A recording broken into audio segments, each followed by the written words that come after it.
Good evening. Glad to have you here. I'm so excited about tonight. I just have a great feeling about what's going to go down tonight. So glad you're here. Welcome to icuTalks, stories worth telling and redemption worth sharing.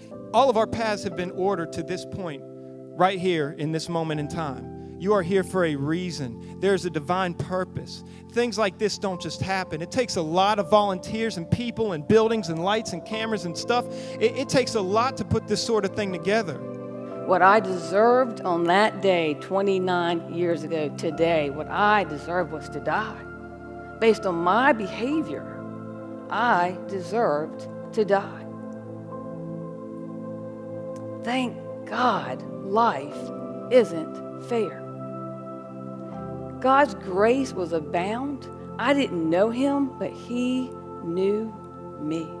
When I realized that there was something that could make my life complete and whole and worth living, I was like, oh, I'm so glad he's always been here, and I'm so glad he's never left me. We have so much work to do, but we can only do that work through serving each other and being vulnerable and sharing our testimony. And what I love about this and what I love about Jesus is that we all have an idea that will change the world. That's why you're here, and that's why I'm here, is that I think I have an idea that will change the world, and I may not be as well versed as him, but I can tell you that Christ came for us, and he has died for us, and he is making us new, and he is making us secure, and he is giving us hope, and he's rooting us in himself, and he is changing us. Because in sharing Joey's story and sharing my story and sharing the mess, you know, that some would think that my life has been to this point, maybe I can change somebody else's direction. For most of my life, I thought, geez, this was a mistake. Like, you did a lot of things wrong here, God. But to think that it was intentional and really, really intricate is really, it's hopeful to me that this was on purpose. I really have started to have this vision and this feeling and this smell and this taste of laying in the arms of Jesus. He holds me like a baby and comforts me and keeps me warm and keeps me safe. And that is worth hands and feet. He brought me up out of a horrible pit, out of miry clay, and set my feet upon a rock and established my goings, and hath put a new song in my mouth, even praise unto our God. And I feel like that is exactly how I felt. I woke up one day and said, this is it. Something is wrong with me, because I just shouldn't be this mad most of the time. And I enjoyed thinking about doing stuff to people. And I ain't the only one, so don't look at me with that tone of voice.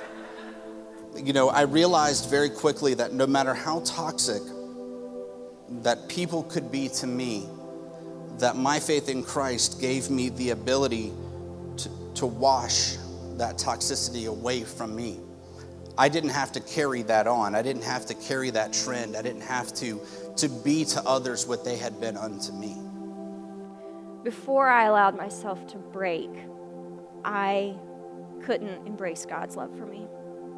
He began to reshape my mangled heart with his dreams, his peace, and his contentment.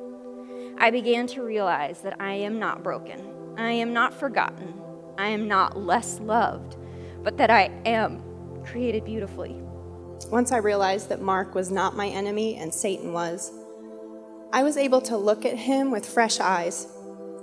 I was able to see him as the man God created him to be and as the husband he so desperately wanted to be. I can recover because of what I can do with my mind.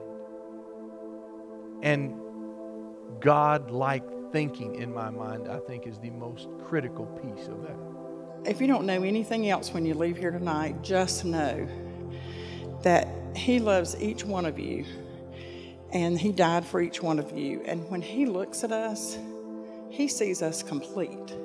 He doesn't see what we see when we look in the mirror. There is nothing that you are going through right now, and I know the hardship in this room, that will overcome you as long as you let us stand beside you. That you're going to face Goliath over the next 2 months. But make sure that you have the stones, and let us be part of that. Make sure you have the right tools. Let us be in prayer for you and be a part of what's happening.